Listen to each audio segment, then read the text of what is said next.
Hi out there, wherever you are. I'm Larry Wilson, and I'm delighted to be sharing ideas with you on this CD.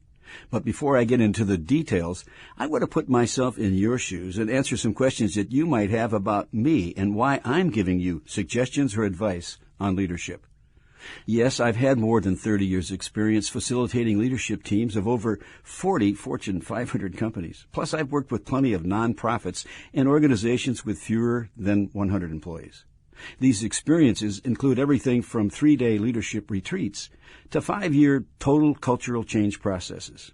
In addition to that, I've had my own ups and downs of leadership as CEO of 2 companies I started, Wilson Learning Corporation and Pecos River Learning. But what's important is I've had the privilege of working with and learning from a number of great leaders who got great results from their followers. And no surprise, I've worked with and also learned from a number of individuals who had the title of leader but never learned to live up to that title. Of course, most folks were somewhere in between great and not so great. As you might expect, from all these experiences, I've extracted some significant leadership patterns, some do's and don'ts that will be the source material for this disc. I'll try to summarize those key patterns, starting with how great leaders, at their core, think and behave differently. I believe when you understand and apply these same patterns to your performance, it'll be a significant shortcut to your own transformation from good to great. Of course, you'll have to choose to do the work to make it work for you. Let's start with defining the phenomenon of leadership. Since the word phenomenon suggests something that is more rare than the norm, listen carefully. Leadership is the phenomenon of someone following someone else because they want to, not because they have to. Notice that this definition doesn't say anything about a title or position. It speaks instead to what happens when leadership is happening. It says, if I'm going to follow you, I'm going to do so for my reasons, not yours. Stick this idea on your mirror. People always do things for their own reasons, not ours. How about using this as a litmus test on your current leadership effectiveness? Look into that same mirror and honestly ask yourself this tough question. On a scale from 1 to 10, would I want to follow me given my current leadership style? If the answer is less than a perfect 10, then ask, what changes would help me improve my score?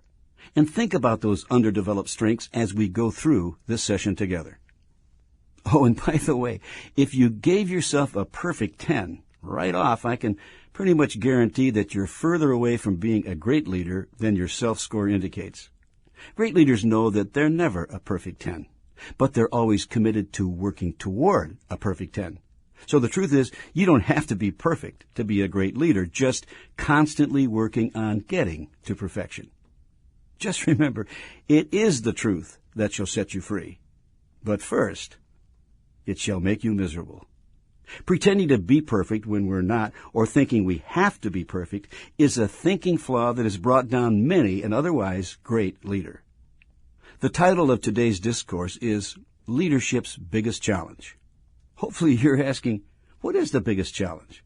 Now, this didn't come down the mountain, but I'll tell you what I think it is.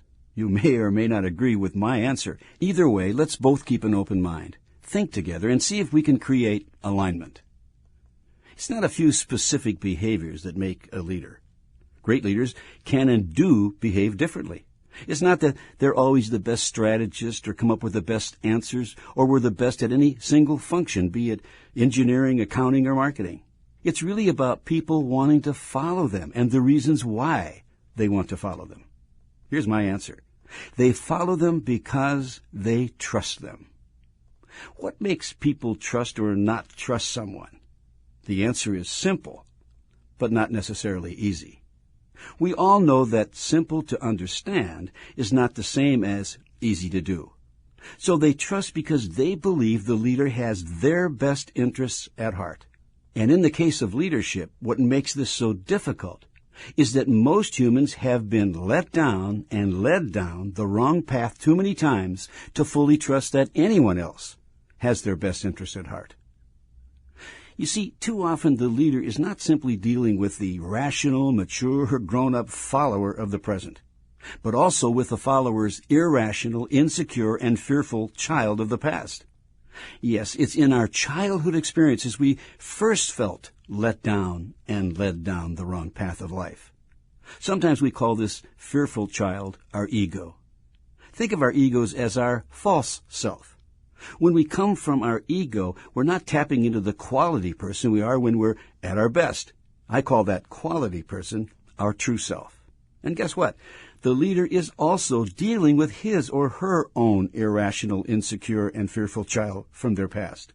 Thus, the complex drama begins to unfold. Speaking of drama, here's a story of a trusting leader that I witnessed myself. I said that I've met some great leaders along the paths of their moving from good to great. One of these leaders is Jim Mitchell.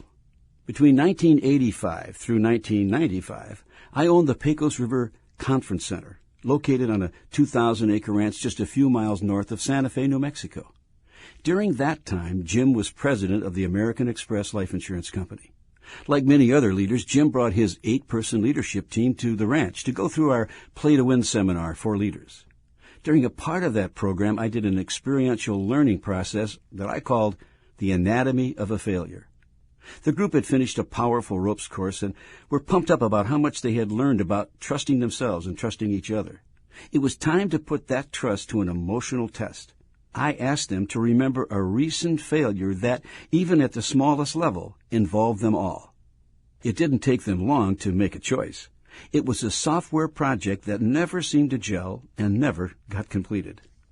The process required each member to take 100% accountability for this failure. The question they each had to answer was, what did I do or what did I not do that would have made even the slightest difference in preventing this failure? Of course, since leaders go first, Jim started the process and was very effective in setting the tone and going deep by reflecting on his thoughts and motives at the time of the failure. He also shared what he had learned by doing this reflection process and what he would do differently when a similar situation came his way. Jim's modeling of being authentic and open set the tone and gave everyone permission to follow his lead. They were all doing well and pretty excited about what they were now learning from their failure. The last person on the learning seat was the project director.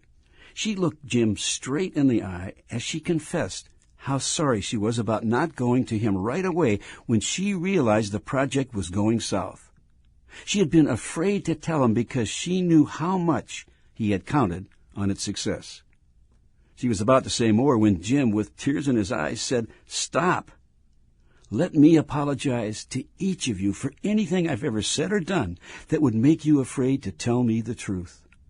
I take 100% accountability. I give each of you full permission to tell me if I ever do something like that in the future." Right then, I knew what the phrase, "you could hear a pin drop," meant. For Jim and his team, this was a defining moment, a moment of truth. A few years later, Jim told me that day, that single shared significant emotional event of trust turned the team into the highest performing group in the entire company. Jim's always been a great example of a great leader. What I took from this experience was the value of being your true self, your authentic you, your fallible human self. Jay Zink, a psychologist and good friend, reminds us that people admire us for our successes, but they love us for our failures. Haven't we all learned that we learn the most from our failures? Now let me give you an example of another great leader, a quality leader. Here I'm talking about the leader of quality itself, Edward Deming. I'm pretty sure you know his story, but let's summarize it quickly. Not surprisingly, Dr. Deming spent his youth on a farm learning a can-do attitude and how to improve things. After he got his Ph.D. from Yale, he brought this same attitude and improvement process to American industry. However, American industry wasn't that interested. He was preaching the gospel of quality and productivity right after World War II to an audience who wasn't interested in either quality or productivity. They were just trying to fill orders from a pent-up economy. All the while, CEOs were doing strategic planning by just adding 25 to 35% increases to last year's numbers, knowing that half of that was going to come from inflation alone. Arrogance and ego played a large part in our deaf ears to Deming's message, and most leaders were thinking they were already great. Remember, Knowing is the enemy of learning. But Deming did find an audience, halfway around the world.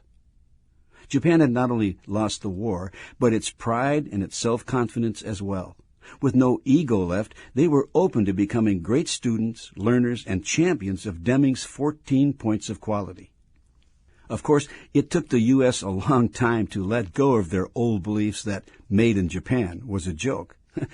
Actually, the joke was on the U.S., as the Japanese commitment to quality and improving productivity gradually but forcefully became the gold standard for leadership throughout the world. Finally, the realization of how far we had fallen behind required us to let go of some of our ego-centeredness, to look into what had changed with our former enemies. Thus, the search began. Now the question was, what can we, the U.S., learn from them, the Japanese, and apply to our companies? In a typical Western way, we thought we could just go over there, get the information, and tack it on to whatever else we were already doing. We imported and tried to copy quality circles, continuous improvement, and just-on-time manufacturing ideas to make them our own. But we only had part of the equation. We imported the right seeds, but we didn't realize our potential because we planted them in a soil of fear and mistrust. The expectation of the harvest was disappointing, to say the least. We thought we could simply tell our followers to implement those secrets and expect to get results just as good as or better than our Japanese teachers. Why didn't we get those results? Where did we go wrong? The answer to both questions is about leading, or if you will, not leading. It's the difference between want to and have to, between leading from a mindset of fear-based control and command, or leading from a trust-based developmental leadership where it's understood that people are the organization's most valuable asset. Developmental leaders also understand that people do things for their own reasons, not ours. Now Deming warned us, as he had warned the Japanese. They listened, we didn't. Even if you remember his 14 points of quality, you might not remember the content of number 8. Why pick out that one above all others? Because Deming told us that if number 8 isn't implemented, the other 13 won't work. Perhaps it should have been number 1.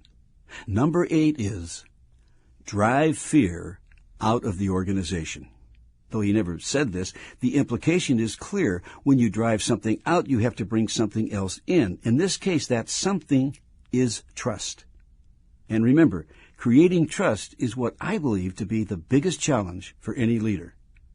Let me see if I can make my point even clearer.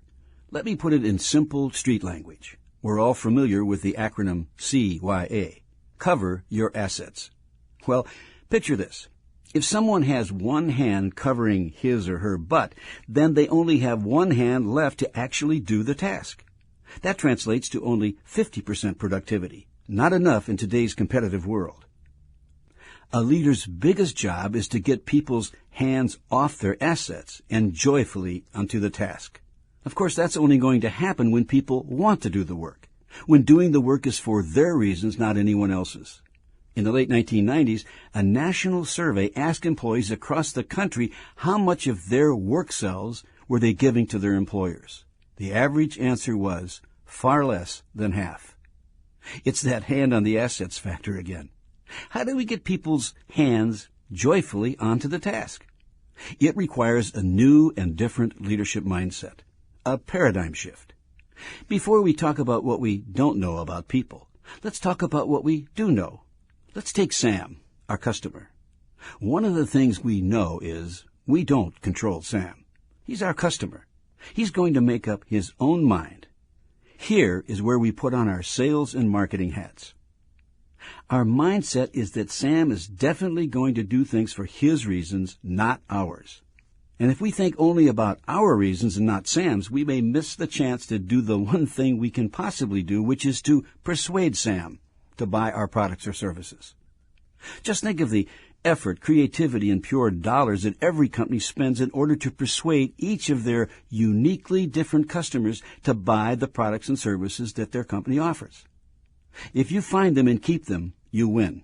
But it's not cheap to find and keep a customer. Finders, keepers. Losers, weepers. really is the root